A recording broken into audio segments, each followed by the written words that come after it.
ஒரு சிறையில் அடைக்கப்பட்ட ஒரு சூழ்நிலை, அதாவது வெளியே சொல்ல முடியாவிட்டாலும் இருக்கிற சூழ்நிலை அப்படித்தான் இருக்கிறது என்று உன்னுடைய உள்ளத்துக்குள்ளே கலங்கி கொண்டிருக்கலாம். என்னைக்கு தான் இருந்து எனக்கு விடுதலை கிடைக்க ஏங்கி கொண்டிருக்கலாம். ஒரு அற்புதமான ஜெபம் வேதத்தில் எழுதப்பட்டிருக்கிறது.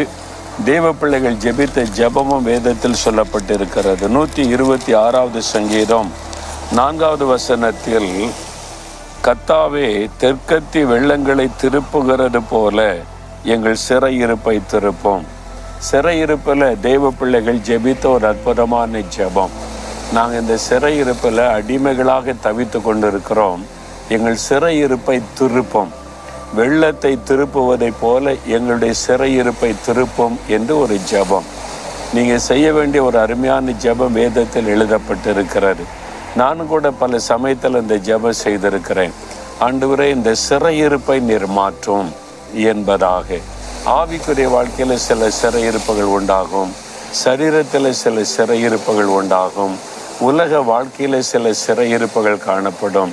சிலருக்கு கடன் பிரச்சனை ஒரு பெரிய சிறையில் அடைக்கப்பட்டதை போல, என்றைக்கு அதில் இந்த விடுதலை பெற போகிறேன், என்றைக்கு கடன் கடன் கடன் வட்டி செலுத்தி செலுத்தி சோர்ந்து போன நிலைமை.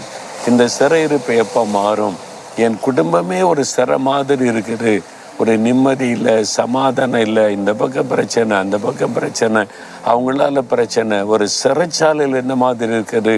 இது மாறுமா? மாறும். ஆண்டவரால் மாற்ற முடியும். அவரால் மாற்ற முடியாத காரியம் ஒன்றுமில்லை. வேலை செய்கிற இடத்துல சுதந்திரமாக வேலை செய்ய முடியல, ஒரு கைதிய மாதிரி தான் இருக்க வேண்டியது இருக்குது. ஜெயிலில் இருக்கிற மாதிரி இருக்க சூழ்நிலை. இப்படி கலங்குறீங்களா? நீங்கள் வேலை செய்கிற இடம், தொழில் செய்கிற இடம், ஊழியம் செய்கிற இடம், நீங்கள் வாழ்கிற சூழ்நிலையில் ஏதோ ஒரு சிறையிருப்பு உங்களுடைய வாழ்க்கையை பாதித்து கொண்டு இருக்கிறது.